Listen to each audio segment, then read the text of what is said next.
Ma femme et ma fille m'ont abandonné pendant ma maladie.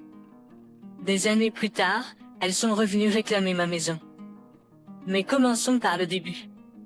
Tout d'abord, j'ai été diagnostiqué d'un lymphome de Hodgkin à un stade avancé, ce qui m'a laissé sans voix.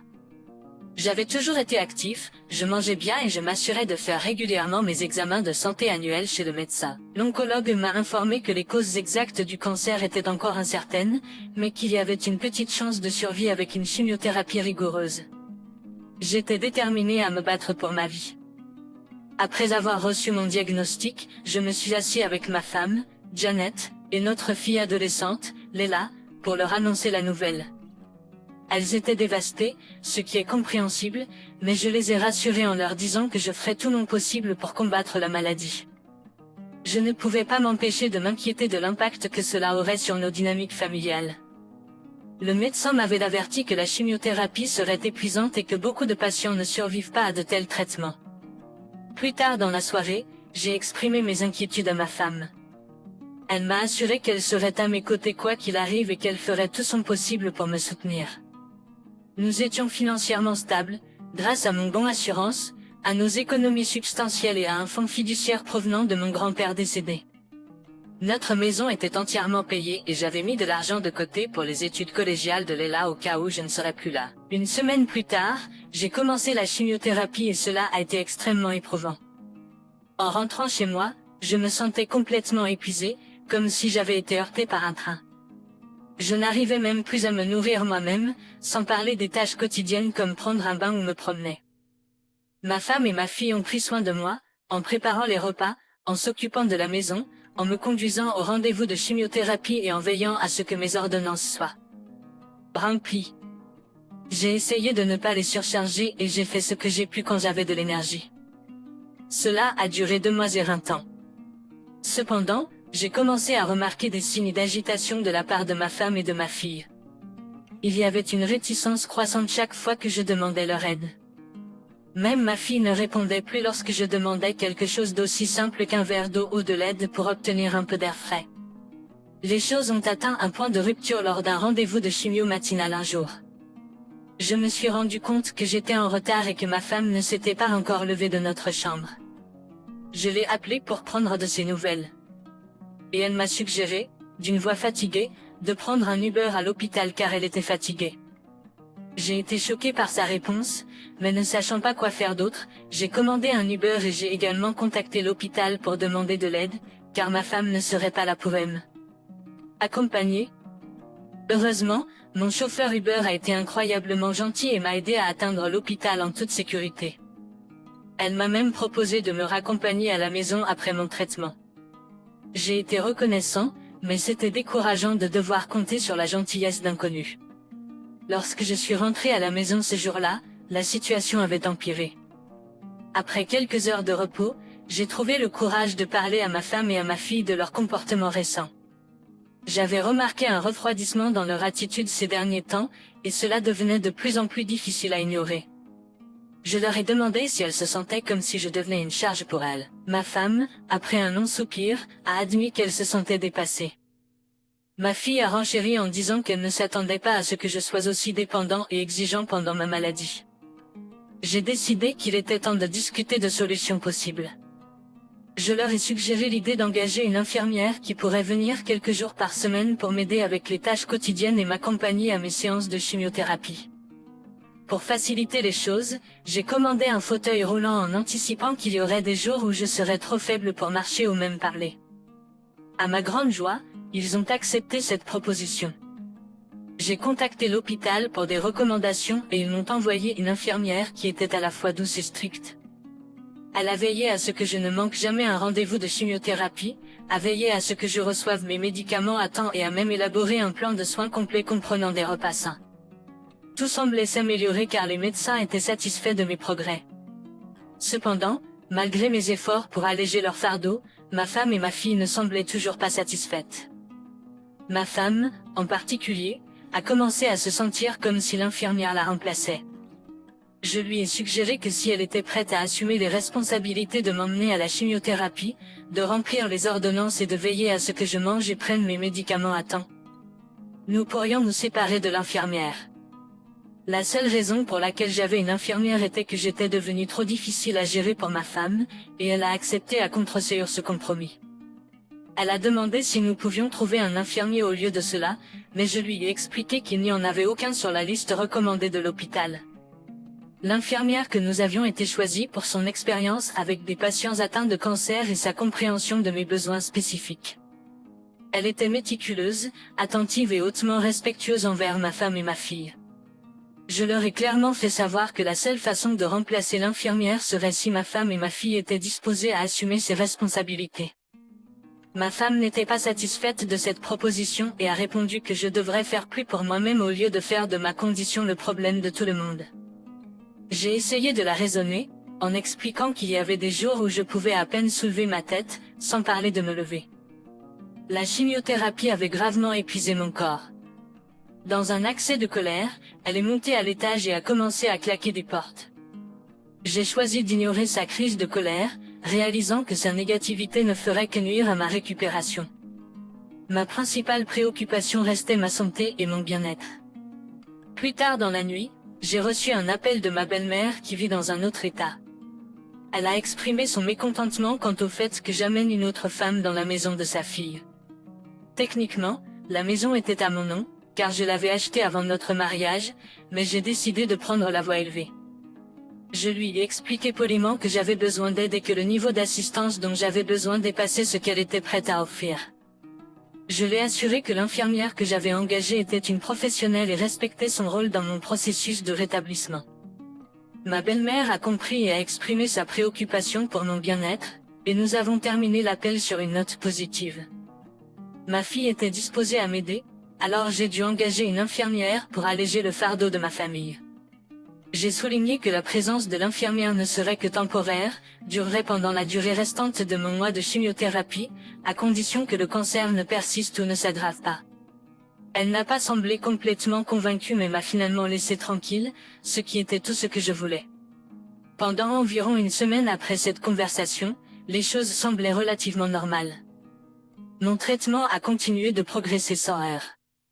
Puis, un jour après une séance de chimiothérapie, je suis rentré à la maison et j'ai été accueilli par un camion de déménagement stationné devant ma maison. Ma femme et ma fille avaient emballé toutes leurs affaires et m'avaient informé qu'elles allaient rester chez leur mère. J'ai été profondément blessé et bouleversé, mais la fatigue m'a empêché de m'exprimer correctement. Le moment du départ de ma femme, juste après mes séances de chimiothérapie, lorsqu'elle savait que je serais complètement épuisé et incapable de communiquer efficacement, m'a semblé cruel. En quête de clarté, je me suis tourné vers ma fille et lui ai demandé si c'était vraiment ce qu'elle voulait. Sa réponse m'a bouleversé. Elle a dit qu'elle préférerait vivre avec sa mère parce qu'elle la trouvait trop difficile à vivre. C'était un moment douloureux, les regardant partir avec les larmes aux yeux. C'était exactement ce que je craignais lorsque mon voyage de chimiothérapie a commencé, me sentir indésirable et abandonné. Au milieu de mon tourment émotionnel, mon frère est intervenu avec une solution. Il avait remarqué que l'infirmière passait un peu plus de temps avec moi ce jour-là et avait demandé si j'avais de la famille à proximité qui pouvait m'apporter du soutien. Mon frère vivait à 3 heures de chez moi et avait 2 jeunes enfants, mais il m'avait généreusement proposé de prendre des congés pour rester avec moi jusqu'à ce que je puisse trouver une solution plus permanente. Lorsqu'il est arrivé, il était furieux de ce que ma femme avait fait, la qualifiant de égoïste et ingrate. Il a souligné qu'elle n'avait jamais eu à travailler depuis notre mariage, et que j'avais toujours veillé à ce qu'elle ne manque de rien. Le temps libre de mon frère était limité à 1 semaine, mais il avait une autre idée en tête. Son épouse avait une sœur, Cara, qui traversait un divorce douloureux et avait besoin d'un endroit sûr pour séjourner temporairement. Son ex-mari avait été le pourvoyeur de fonds, la laissant avec des ressources financières limitées. Cara étudiait également la radiologie dans une université voisine grâce à une bourse. Mon domicile était commodément plus proche du campus universitaire, ce qui en faisait une solution idéale. J'aurais quelqu'un dans la maison en cas d'urgence, et elle aurait un refuge loin de son ex-mari tumultueux. J'ai accepté cet arrangement, assurant à mon frère que Cara n'aurait pas à payer de loyer, car elle aurait déjà à me supporter. Elle pourrait choisir la chambre qu'elle préférait. Cela ne me dérangeait pas. Ma femme et ma fille avaient presque tout emporté, ne laissant que le lit et quelques robes. Ma femme et ma fille avaient presque tout emporté, ne laissant que le lit et quelques robes. Mon frère est resté le reste de la semaine, et Kara est arrivée le dernier jour. Il l'a aidée à s'installer et elle m'a remercié de l'avoir laissé rester avec moi. Kara a promis d'être attentive, de nettoyer après elle et d'aider si besoin. C'était une personne au cœur vraiment gentil. Je lui ai expliqué qu'elle n'aurait pas à en faire trop, car ma infirmière viendrait maintenant 7 jours sur 7 au lieu des 4 précédents. J'ai dit au revoir à mon frère et j'ai aidé Kara à s'installer autant que possible. Au cours des semaines qui ont suivi, les choses se sont déroulées relativement sans erreur.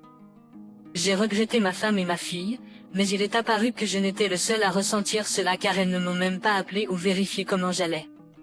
La présence de Kara s'est avérée être une aide extraordinaire. Elle s'est occupée des courses, a géré la plupart du nettoyage et a même aidé à la préparation des repas. Tout ce temps, elle n'a pas poussé un seul gémissement. Environ 1 mois et demi après le départ de ma femme, j'ai appris que j'étais exempte de cancer, une occasion mémorable célébrée en sonnant la cloche à l'hôpital. Ma infirmière m'a demandé ce que je voulais faire ensuite, maintenant que j'étais essentiellement guérie. Ma décision immédiate a été de demander le divorce unilatéral, me libérant d'un mariage qui s'est avéré ne pas être sous-tendu pendant mon voyage difficile. Avec les procédures de divorce en cours, mon attention s'est déplacée vers l'étape cruciale suivante, la récupération du cancer. Lentement mais sûrement, j'ai commencé à retrouver ma force.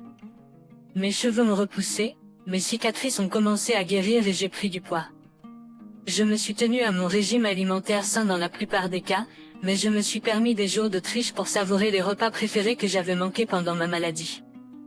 Cela fait 6 mois maintenant que je suis déclarée exempte de cancer, et je crois que je suis enfin prêt à passer à autre chose dans ma vie.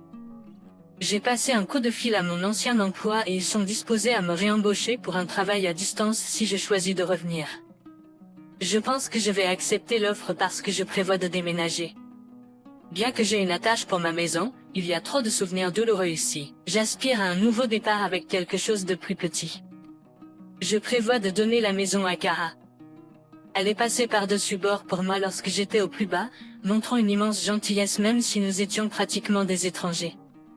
Elle est libre de la vendre si elle le souhaite. Je ne veux plus rien avoir à faire avec cela, surtout si cela signifie que ma femme ou ma fille pourrait y prétendre. Mon nouvel endroit se trouve dans un quartier calme de la campagne, et j'ai hâte de commencer cette nouvelle étape. Mise à jour numéro 1. Salut femmes et filles, ça fait plus d'1 an depuis mon premier diagnostic, et je me suis installée dans mon nouveau domicile et quartier. Il y a beaucoup de gens sympathiques dans les parages, et j'ai sympathisé avec mes voisins, dont Dorothy, qui habite en face. C'est une veuve qui vit seule, avec ses enfants dispersés à travers le pays, ne rendant visite que pendant Noël et son anniversaire. Dorothy m'a invité sur sa véranda pour des boissons et une conversation, et elle m'a raconté l'histoire déchirante de la perte de son mari à cause d'un cancer. Nous sommes devenus bons amis et passons souvent du temps ensemble. Histoire de la perte de son mari à cause du cancer du poumon. Elle a souligné l'importance de l'assurance vie pour la sécurité financière de sa famille pendant notre conversation. J'ai ouvert mon cœur sur ce qui s'est passé avec ma femme et ma fille. Surprenamment, je n'avais toujours pas de nouvelles d'eux, mais j'ai fait la paix avec cela. Je passe mon temps à poursuivre de nouveaux passe-temps, en particulier la menuiserie, et je commence à me constituer une collection d'outils. Un jour en rentrant de la quincaillerie, Dorothy m'a informé qu'elle avait remarqué des gens qui traînaient autour de ma maison. Heureusement, ils n'ont rien fait de mal ou rien volé, mais ils se sont approchés de la porte, ont frappé quelques coups, se sont promenés dans la maison, et ont finalement attendu dans leur voiture.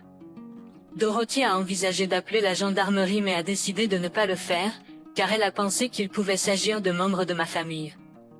Je lui ai demandé de les décrire, et sa description correspondait à ma femme et à ma fille. Je ne pouvais pas comprendre comment elles avaient trouvé mon nouveau domicile, car seul mon frère et sa femme connaissaient mon adresse actuelle. Cela m'a laissé perplexe sur les raisons pour lesquelles elles me cherchaient après m'avoir abandonné il y a presque 1 an sans se retourner. Dorothy m'a assuré que si elle revenait, je ne devrais pas sortir et qu'elle s'en occuperait. Franchement, je n'avais aucune envie de les rencontrer après qu'elle m'ait abandonné alors que j'étais au plus bas. Plus tard dans la nuit, j'ai appelé mon frère, qui m'a informé que ma femme et ma fille avaient harcelé Kara et sa colocataire à ma vieille maison. Heureusement, Kara avait une preuve documentaire que la maison était maintenant à son nom, et elle avait expliqué qu'elle l'avait achetée chez moi, un geste intelligent de sa part. Je me suis senti mal que Kara ait dû traverser cette épreuve à cause de ma famille, alors je l'ai appelée directement pour m'excuser. Espérons que la prochaine fois qu'elles viendront, je pourrai régler la situation une fois pour toutes. Quant à ma femme, je ne suis pas sûre qu'elle soit au courant du divorce unilatéral. Mon avocat a envoyé une copie à la maison de sa mère, mais il est possible qu'elle l'ait pris pour du courrier indésirable. Quoi qu'il en soit, j'en suis arrivé à un point où je m'en fiche moins. Elle et moi ne sommes plus. Mise à jour numéro 2. Ma femme et ma fille sont revenues à la maison, mais cette fois-ci, c'était plutôt dans la journée pendant que je travaillais. J'ai entendu frapper et j'ai décidé de vérifier les caméras de sécurité, et oui, c'était eux.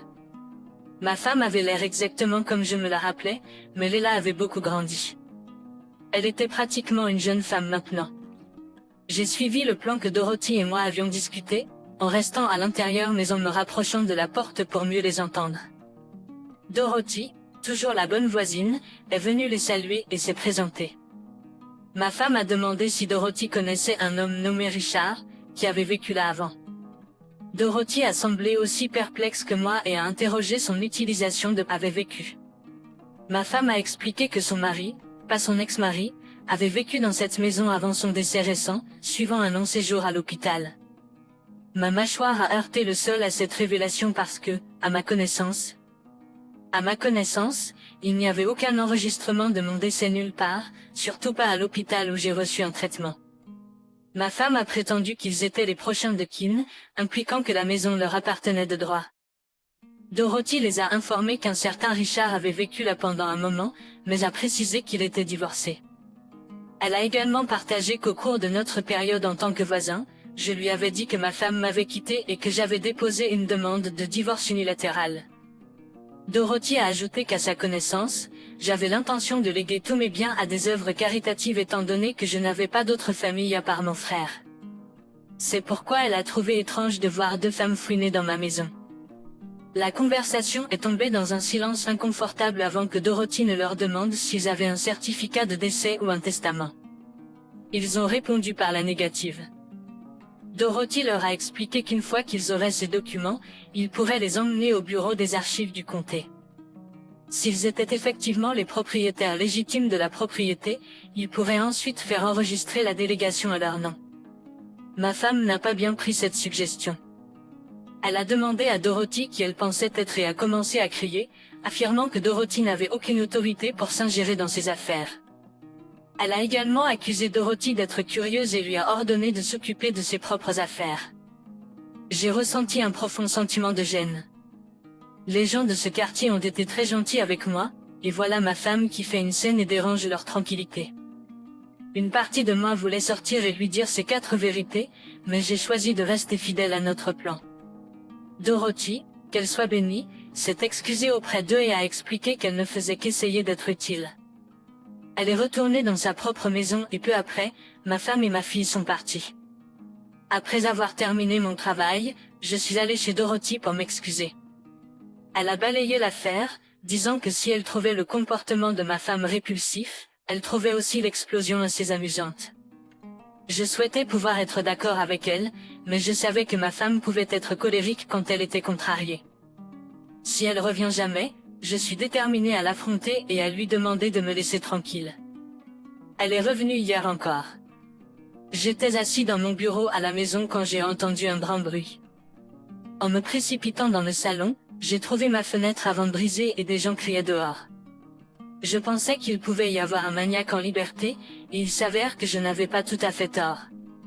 C'était mon ex-femme. Elle avait brisé ma fenêtre, et mes voisins étaient dehors pour l'en empêcher. Apparemment, elle avait causé des troubles pendant un moment, mais je ne l'avais pas entendue parce que j'avais mes écouteurs anti-bruit pendant que je faisais du travail QA. Quand je suis sortie, 2 de mes voisins âgés faisaient de leur mieux pour retenir mon ex-femme de causer plus de dégâts. Elle et Léla tenaient des battes, et elles avaient déjà cassé quelques-unes de mes plantes en pot. Je l'ai attrapée par le bras et lui ai demandé si elle avait perdu la tête. Elle avait perdu la boule. Sans surprise, elle a été choquée de me voir, ou plutôt, choquée de me voir vivant. Je leur ai dit, à elle et à ma fille, de quitter ma propriété avant que j'appelle la police. Inconnue de moi, mes voisins avaient déjà passé l'appel. Elle m'a semblé blessée par mes mots et m'a demandé pourquoi je ne l'avais pas contactée après que je me sois remis. Elle a insisté sur le fait qu'elle et Léla seraient revenus. Je lui ai dit que lorsque nous nous sommes mariés, nous avons fait des vœux de rester ensemble dans la maladie et la santé, et elle a rompu ses vœux. Je ne voulais plus rien avoir à faire avec elle. Elle n'est plus ma Sam. J'ai envoyé les papiers de divorce il y a des mois. Je lui ai demandé à nouveau de partir. Puis, elle a demandé des nouvelles de notre fille et a mentionné qu'elle allait à l'université l'année prochaine et qu'elle ne pouvait pas se permettre les frais de scolarité seule. Je lui ai répondu, ta fille était d'accord pour m'abandonner aussi, et je suis prêt à renoncer à tous mes droits parentaux. Tu aurais dû y penser avant de m'abandonner. Je ne veux plus rien avoir à faire avec l'un ou l'autre de vous.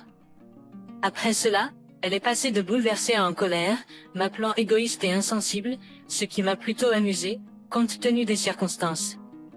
C'est la dernière personne qui devrait appeler quelqu'un égoïste.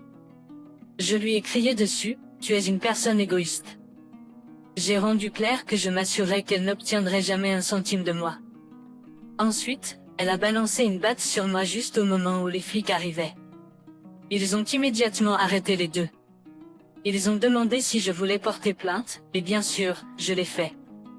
Ma femme et ma fille ont commencé à pleurer fortement alors qu'elles étaient chargées dans le coffre de la voiture de police, mais je n'ai ressenti aucune pitié pour elles. J'avais tout ce qui s'était passé sur caméra, y compris ma femme brisant la fenêtre, et je l'avais déjà soumis à la police. Après le travail, j'ai commandé une nouvelle fenêtre et nettoyé les bris de verre. Quelqu'un va venir s'en occuper demain, mais pour l'instant, un bâche provisoire garde les éléments dehors. Dorothy m'a donné des seaux pour mettre mes plantes jusqu'à ce que je puisse remplacer les pots. Curieux de savoir ce qui avait ramené mon ex-femme, j'ai fait quelques recherches. Il s'avère que sa mère est décédée il y a 2 mois, et ils ont découvert que la maison où il séjournait n'appartenait pas à elle ou à son mari. C'était la propriété de son cousin. Son cousin a décidé de les mettre à la porte parce qu'il voulait la vendre. Ma femme étant maintenant veuve et notre fille ayant vendu la plupart des biens de leurs parents, elles ont vécu dans un motel pendant un certain temps. Lorsqu'elles sont revenues dans notre ancienne maison et ont vu Karala, elles ont supposé que j'étais mort et ont commencé à chercher des enregistrements de mes actifs et achats, ce qui est ainsi. Comment elles m'ont trouvé? Quoi qu'il en soit, elles sont accusées de vandalisme, de tentative d'effraction et de tentative d'agression. Puisque Léla est mineure, elle effectue un service à la communauté, mais ma femme purgera une peine, comme cela était clairement prémédité. Je pense à obtenir une ordonnance restrictive également.